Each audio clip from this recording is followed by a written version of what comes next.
পবিত্র ঈদুল আজহা সামনে রেখে মেহেরপুরের ঐতিহ্যবাহী গাংনী উপজেলার বামন্দি নিশিপুর পশুর হাটে এখন ক্রেতা বিক্রেতাদের উপচে পড়া ভিড়। স্থানীয় চাহিদা পূরণ করে এখান থেকে রাজধানী ঢাকাসহ দেশের বিভিন্ন অঞ্চলে প্রতিদিন ট্রাকে করে গরু পাঠানো হচ্ছে। ইতিমধ্যে দেশের বিভিন্ন স্থান থেকে ক্রেতারা এই হাটে গরু কিনতে আসছেন। হাট ঘুরে দেখা গেছে দেশীয় জাতের গরুর সংখ্যাই বেশি। ছোট, মাঝারি ও বড় আকারের গরু নিয়ে ভোর থেকেই হাটে আসছেন খামারিরা। সকাল থেকে গভীর রাত পর্যন্ত চলছে দরদাম ও বেচাকেনা। কয়েক বছরের তুলনায় এবার পশুর সরবরাহ বেশি থাকায় দামও তুলনামূলকভাবে ক্রেতাদের নাগালের মধ্যে রয়েছে বলে জানিয়েছেন ব্যবসায়ীরা। 6টা গরু আনছে, 3টা বেচছে আর 3টা আছে। 3টা গরু বেচছে 4,66,000 টাকা। মাঝারি গরুগুলো একটু বেশি আরাম হয়, তো চাহিদাও তো আছে। বড় গরুর দাম হচ্ছে ভাই, বড় গরু এখনো বেকার হয়নি, দামে দরে হচ্ছে, বেচা কেনা হয়ে যাবে। এবছরে বর্তমানে আমাদের হাটে ভাই বুঝছেন, বামুন্দির হাটে গরু বেচা কেনা 160, 155, 145 এই ভাগের গরুগুলা বেশি বেচা কেনা ভাই বুঝছেন। এই 200, 250 এইসব গরুগুলা খুবই কম নিচ্ছে ভাই, বুঝতে পারছেন। আমাদের সঠিক মূল্য দিচ্ছেন। আমাদের যে খাবারের দাম, 1 কেজি খড়ের দাম হয়েছে, ভুসির দাম হচ্ছে 50 টাকা, 55 টাকা ভাই বুঝছেন। 1 কেজি খুদের দাম হয়েছে 45 টাকা, 50 টাকা। এই কারণে আমাদের গরু পাইলি ভাই, আমাদের সঠিক মূল্য আমরা পাইছি না। পারফেক্ট ব্লেন্ডের ফ্রেশ মশলা, ভালোবাসার স্বাদ অটুট থাক। গোখাদ্যের দাম বৃদ্ধি পাওয়ায় গত বছরের তুলনায় এবার কোরবানির গরুর দাম 20 থেকে 50,000 টাকা পর্যন্ত বেড়েছে।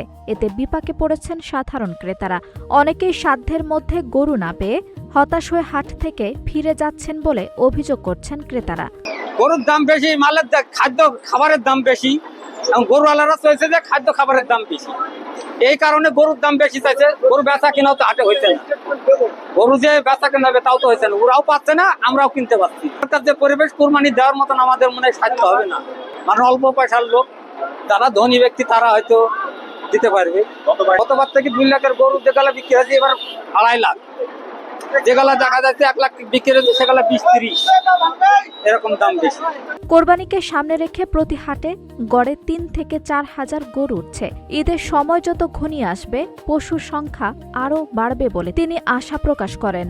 ক্রেতা ও বিক্রেতাদের নিরাপত্তা নিশ্চিত করতে প্রয়োজনীয় সব ধরনের ব্যবস্থা নেওয়া হয়েছে বলেও জানান তিনি। জানেন, দীর্ঘ 200 বছর আগে থেকে বামন্দি নিশিপুর পশুর হাট এখানে অতিবাহিত হয়ে আসছে সুনামের সাথে। সেই হাটটার, বামন্দি হাটের একটি ঐতিহ্য রয়েছে। মেহেরপুর জেলার মধ্যে সবচেয়ে বড় পশুর হাট এই হাটটি। এই হাটে আমরা বিগত 2টি বছর আমরা সরকারের কাছে ইজারা দিয়েছি এবং এই হাট যারা গরু বিক্রি করতে আসে এবং কেনে অত্যন্ত নিরাপত্তার সাথে আমরা হাট মালিক যারা রয়েছি সমস্ত নিরাপত্তার রেস্টুরেন্টের মধ্য দিয়ে কেনাবেচা হয়।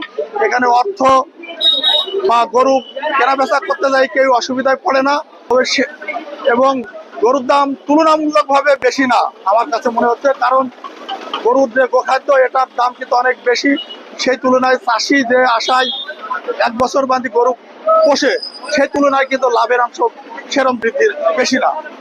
তারপরেও যারা আমরা হাট মালিক যারা রয়েছে, হাটের সব জায়গায় আমরা নিরাপত্তার জন্য আমাদের বিভিন্ন কর্মীরা রয়েছে। যদি কোনো অসুবিধা ফিল করে আমাদের হাট মালিককে বললে আমরা সমস্ত নিরাপত্তা দেব। কেউ যদি মনে করে আমাদের টাকা দিয়ে সহযোগিতা করতে হবে, পুলিশ দিয়ে সহযোগিতা করতে হবে, সব রকম সহযোগিতা আমরা করছি। কোরবানির পশুর হাটকে কেন্দ্র করে মেডিকেল টিম গঠন করা হয়েছে। হাটে কোনো পশু অসুস্থ হয়ে পড়লে তাৎক্ষণিক চিকিৎসা সেবা দেওয়া হচ্ছে। পাশাপাশি পশুর স্বাস্থ্য পরীক্ষা ও নিরাপদ পরিবেশ নিশ্চিতেও কাজ করছে প্রাণী সম্পদ বিভাগ। আমাদের একটা ভেটেরিনারি মেডিকেল টিম আছে। আমরা প্রতি কোরবানির হাটে আমরা আসলে এখানে থাকার চেষ্টা করি এবং আমাদের এখানে যে প্রাণীগুলো আসে, যেমন গরু, ছাগল, ভেড়া বলেন, সেগুলো যদি কোনো সময় অসুস্থ হয়ে পড়ে অথবা অসুস্থ গরু যদি বিক্রি করার জন্য কেউ আসে, সেক্ষেত্রে আমরা সেগুলোকে প্রাথমিক চিকিৎসা দিয়ে থাকি। অনেক সময় আমাদের এখানে গাভী গরু যেগুলো প্রেগনেন্ট না বা সেরকম গরু আমরা চেক আপ করে এগুলা কোরবানির যোগ্য কিনা সেগুলো আমরা বলে এগুলা বিক্রি যোগ্য হলে আমরা বিক্রি করার ব্যবস্থা করে দিই। আমাদের গাংনীতে গরু ছাগলের যে সংখ্যা আছে তাতে আমাদের গাংনী চাহিদা মিটিয়ে আমরা এগুলো ঢাকায় আসলে ঢাকা বা বিভিন্ন বড় বড় মার্কেটে আমরা এখান থেকে মানে সাপ্লাই দিই। আমাদের এখানে প্রায় 1,50,000-এর মতো গরু ছাগল কোরবানির যোগ্য পশু আছে এবং আমাদের এখানে চাহিদা 50,000-এর মতো। বাকি যে 80,000-এর মতো বা তার কিছু বেশি গরু ছাগল আছে সেগুলো এখান থেকে দেশের বিভিন্ন প্রান্তে আমরা সরবরাহ করে থাকি। আঞ্জুম হক আরবি, নাগরিক প্রতিদিন।